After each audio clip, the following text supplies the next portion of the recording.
you're an electrical engineer? Can you fix my washer?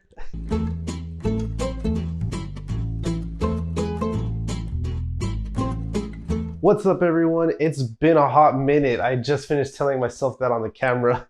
I have been swamped with work, which is good, being that I'm a remote engineer, but it has been so hard to get in front of this camera and to talk to all of you. I have so many videos coming up, so make sure you hit that subscribe button and hit that little bell notification so you know when the next video is going to drop, because it could be anytime.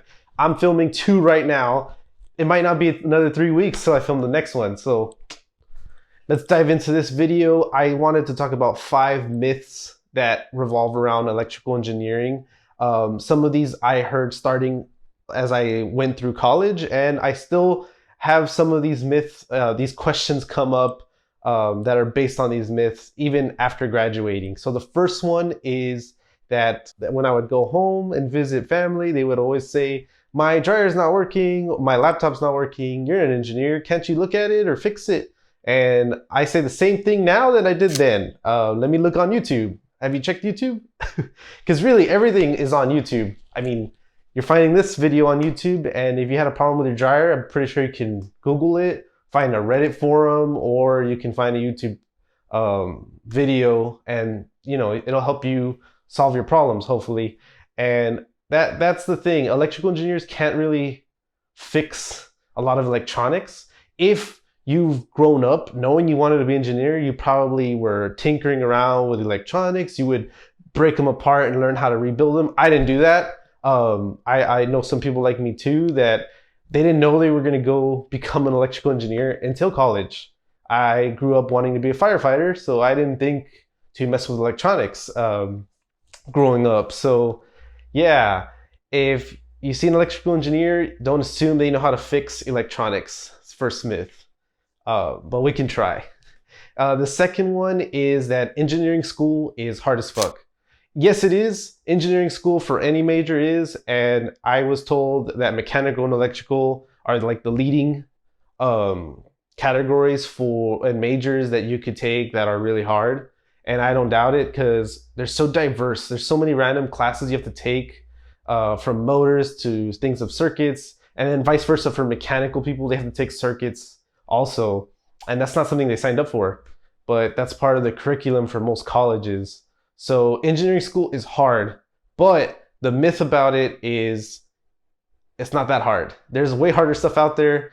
It's like any other subject in college. You just have to apply yourself. You need to put time, energy into your craft of, I study. I'm not just trying to pass. I'm trying to learn the fundamentals. If you do that, you can get a law degree or you can get an electrical engineering degree.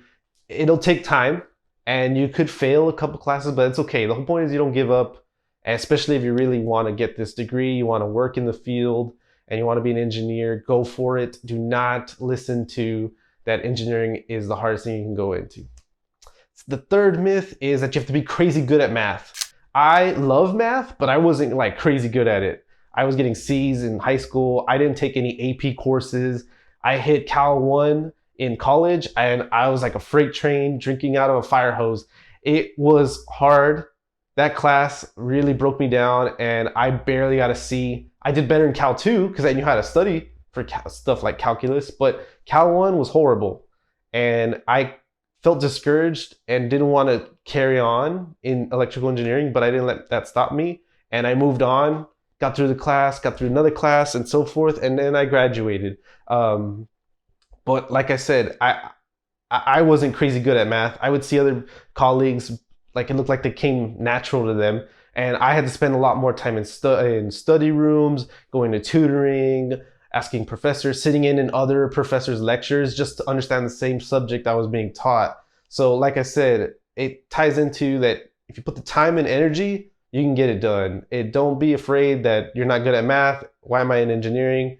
You got this. Just stick it out, and like I said, put that time and energy and get to work. The fourth myth is that you have to have a really good grades in engineering to get a job. You don't have to get them. I mean, it looks really good when your GPA is at least over a 3. But I started my engineering degree plan, I was at a 2.4, and I worked my butt off to get to a 3.3. a very, very proud 3.3. To get to that GPA, I had to put in a lot of work. Like I mentioned, I have to put a lot of time, energy, and it was a battle. So you got to be prepared for that. But you don't have to be feeling like a genius. You don't have to be a 4.0 student in engineering to get a job outside of college. Like I said, I got job offers. I'm in 2 jobs right now. I haven't gone a very long period without having to search, so I'm very blessed on that part. But I would see a lot of colleagues, people, my classmates, they were 4.0 students. They were getting everything like the first time they were hearing it in lecture, and I had to put in like way more work, and I felt dumber than everybody else.